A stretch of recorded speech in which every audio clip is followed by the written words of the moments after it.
Angry guy here, and women are begging the government for socialism.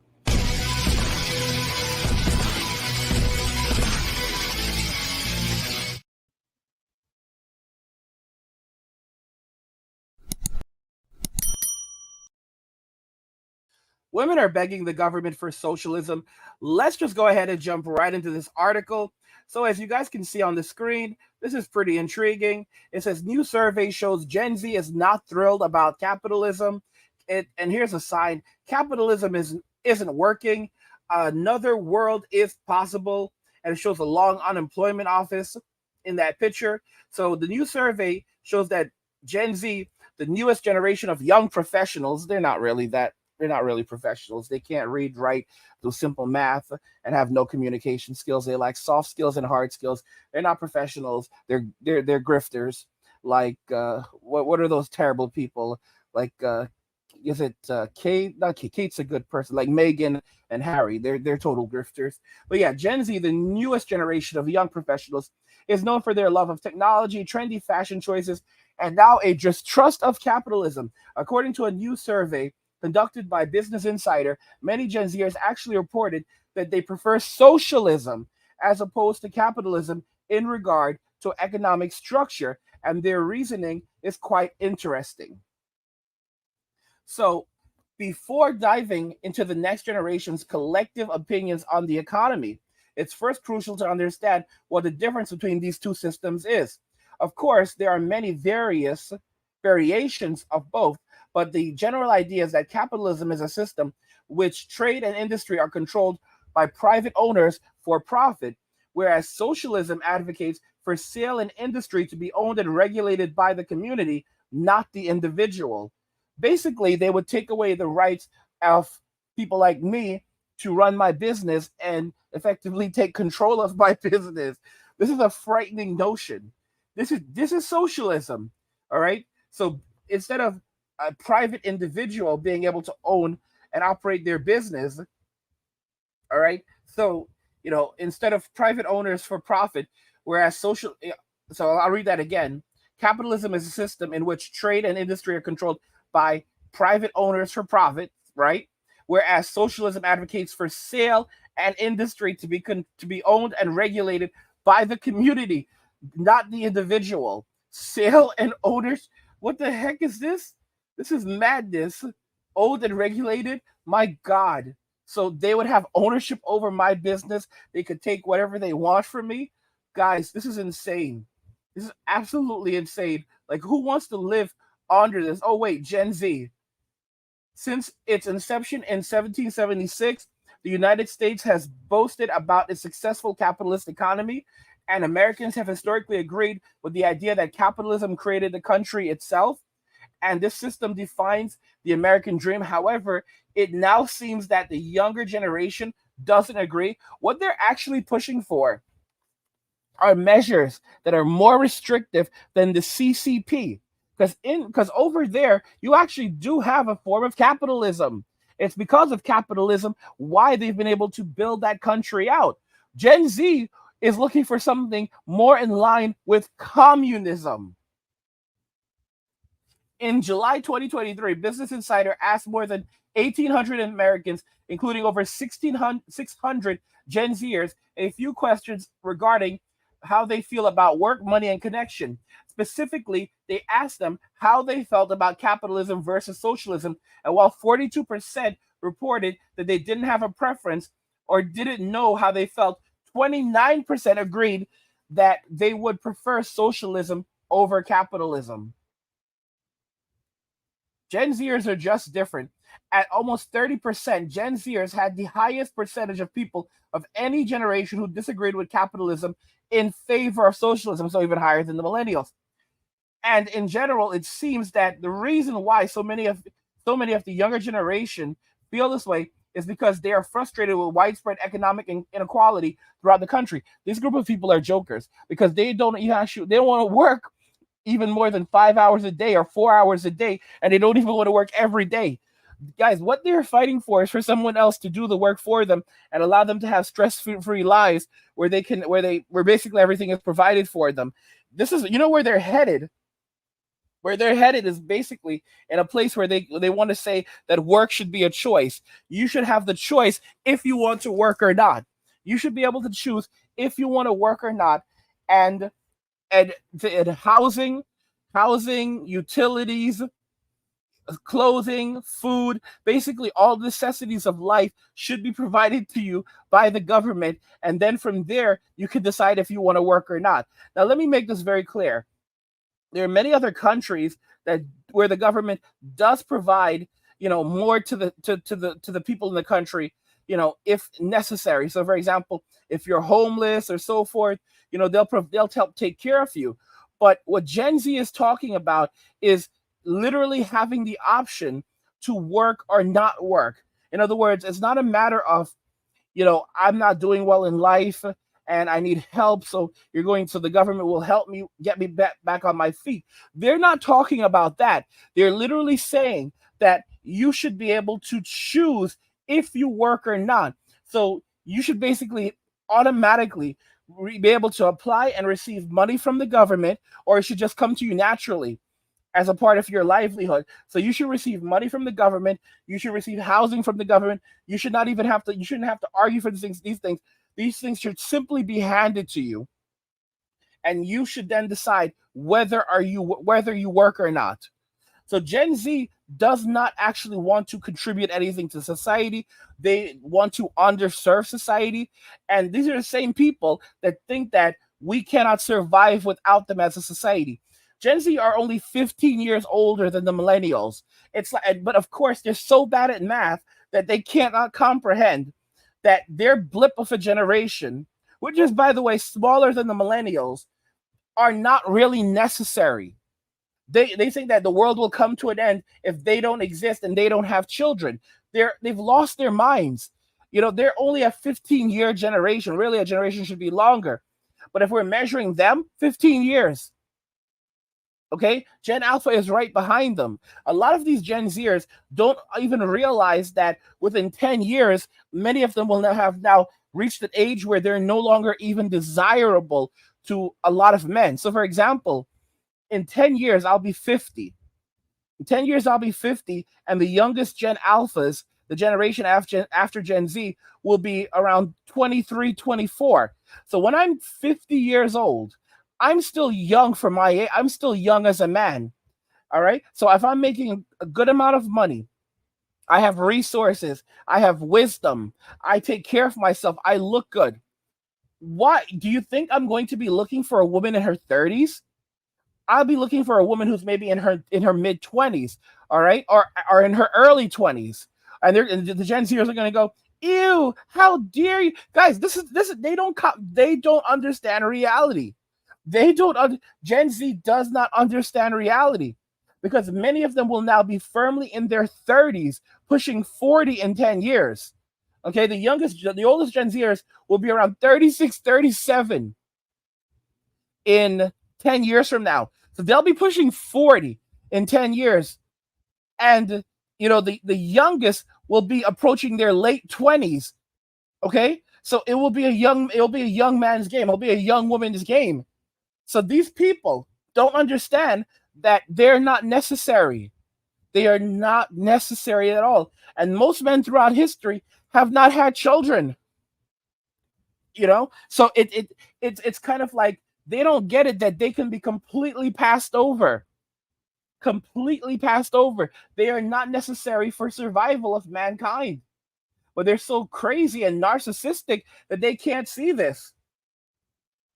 So, and in general, it seems that the reason why so many of the younger generation feel this way is because they are frustrated with widespread economic inequality throughout the country. They're full of crap.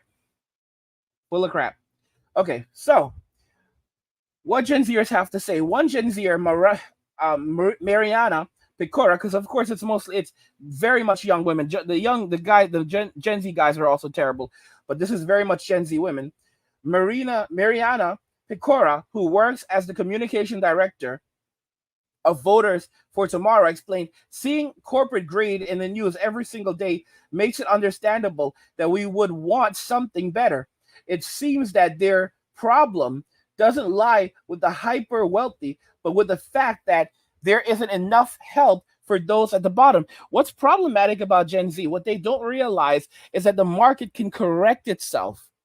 People vote with their dollars. Is it very difficult what we're going through right now with hyperinflation? Absolutely. Is corporate greed is corporate greed a massive issue right now? Absolutely. But what they don't understand is how important the free market is. Because if these companies price themselves out of the average consumer, what will ultimately end up happening is that someone will come in and create competition. For example, McDonald's is charging ridiculous amounts for food right now. The fast food restaurant is charging ridiculous amounts for food right now. Like it's so crazy that you could literally go to a nice restaurant and pay for a meal for two, and at a nice restaurant, and compared to what and it would be around the same as ordering just a couple of things at McDonald's. Like that's how it's like you can literally order a burger, a drink, and a fries from McDonald's, and that'll run you about $15 for a burger, a drink, and fries. An apple pie from McDonald's, that's like what two that's like 250. So this is how capitalism works. There are always corrections. So right now, there will eventually be a correction. I don't think things will ever be super cheap again, but there will be a correction because people will see an opportunity and they'll move in. For example, housing and food are super expensive. So there will be those who will see that as an opportunity to find a ways to provide affordable housing at a price significantly lower than what the market is currently offering, and provide food to people at a price that is significantly lower than what the market is currently offering. And these companies will get what's coming to them. Sure, the companies are not paying employees what they should be paying, but keep in mind, people choose to take these jobs. And as people are waking up, they're realizing I don't have to have this job. I'll walk out. So what ends up happening is they're taking advantage of people right now, but people are going to start quitting these jobs. They're going to walk away, making $50,000 in an economy that requires $100,000 salary to even just barely survive. People are going to say, I can't do this job anymore. I'm not making enough money. I would be better off going on public assistance, quitting this job, getting Medicaid, and going on public assistance. And when the market gets to that point and people start doing this, they have to increase what they're paying people. They absolutely do. Even if they offer AI, they still have to pay more, even using AI, because it's not people. AI is not going to replace people. People using AI will replace people. And companies that try to run their entire companies, there's new guys. I've said that we're moving away. So we're firmly in the gig economy right now, where you have these iPad kids terrorizing society, aka Gen Z, doing all these gig economy jobs. But we're going to be transitioning now to the creator economy. And the creator economy, because the gig economy is beginning to mature. Not only has it's beginning to mature, which has happened rapidly, but it's beginning to stagnate a bit. So while there's money to be made in the gig economy, we're entering a period where there's more labor than demand. So you have more labor in the gig economy than there is demand for this labor, and as a result of that, that will actually reduce the amount of money that some people make. What we're entering is into the creator economy, where you have to create value for yourself and create value for others, something that these people don't understand. So this means, for example, you look at YouTube and you have this guy named Nick. He's a dancing weatherman, and he creates a lot of value for the company he works for. He's creating additional value. So it's not going to be enough to be a weatherman anymore. You better know how to dance, boy. Dance, dance, dance, dance. Come on, I'm serious. I'm not joking around. You want one of these comfy jobs? What can you do? Al Roker was one of the first people to do this. Al Roker this guy is now he's an anchor or whatever. Because Al Roker was known as the funny fat weatherman, and he brought personality to the job. He brought additional value. He was one of the prototypes for this type of thing, where you bring additional value to the position. You know something intriguing? Here's what I'm thinking right now. Even if the story of Adam and Eve is correct, and there was the Garden of Eden, Do you really think that God was going to leave mankind in the Garden of Eden for all of eternity? Like, okay, if you behave yourself, kids, you don't ever have to leave the garden, and you're gonna stay here in the garden, and you'll be safe in the garden forever. Sure, there's a great big world out there, but you're not gonna go out into the world. You're gonna stay in the garden where it's safe forever. Do you really think that? Think about this. God gave Adam a job to do, telling him to name the animals and to do a bunch of different things, and it was Eve's job to be his helper. So are you telling me that Adam would just spend eternity in the garden doing that, walking around naked and naming animals? And he would look. Here's what I believe: God is a teacher, and he would have taught Adam, and he would have shown Adam things just like he did when they were expelled from the garden. What I honestly believe is that maybe they may not have been expelled from the garden, but they eventually, mankind would have to enter the real world. And the world is a harsh world. The world is a dangerous world out there. While things in the garden were perfect, that doesn't say that things in the rest of the world were perfect. The Christians try to act like the world outside of the garden became hostile towards mankind after sin. Like, oh, everything was peaches and cream, and before before they left, before they left the garden, the world outside of the garden was just as wonderful as the world inside the garden. Y'all really believe that? Y'all really believe there were no thorns outside of the garden, and the rest of the world was just a big extension of the garden? And the moment they sinned, they stepped outside of the garden, and the world outside the garden was just turned hostile against them? I don't know if that's the truth. The world has always been a harsh place to live, and they were going to have to be faced with the reality of the world at some point. Regardless of sin, regardless if Adam and Eve had sinned in the garden, even if they had not ate the fruit and gained the knowledge, when they stepped outside of the garden, they still may very well have committed acts of sin. For example, taking, when what's his name, when Cain took the life of his brother. Are we to believe that such a scenario could never have happened if original sin never occurred? Here's what I'm getting at. The very act of Eve choosing to eat the fruit was an act of sin and defiance of God.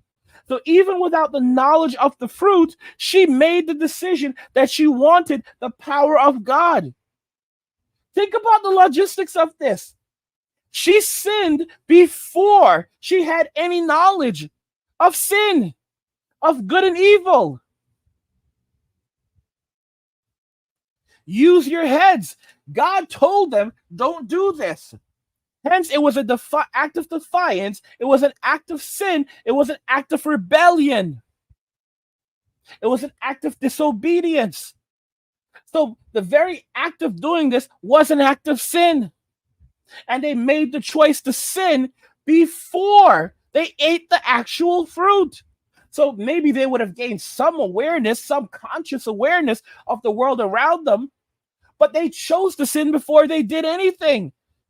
Hence, sin had to have existed before they ate the fruit, because they made the conscious decision to sin before they took the action to sin. And they chose to sin because of what they wanted. Adam sinned because he was a simp, and Eve sinned because she wanted to be God. She wanted what God had. Even though she had everything, it still wasn't good enough. She wanted more, even though she didn't know what that was.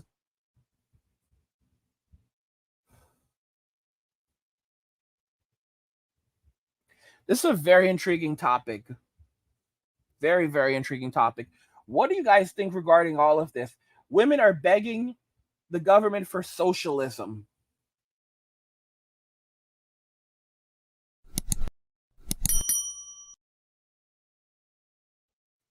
Let me know what you guys think regarding everything we discussed here in the comments. Like the video if you like it. Don't forget to subscribe. And if you like the video, share the video. And just remember that all roads lead to MWAM and walking away. And cheers.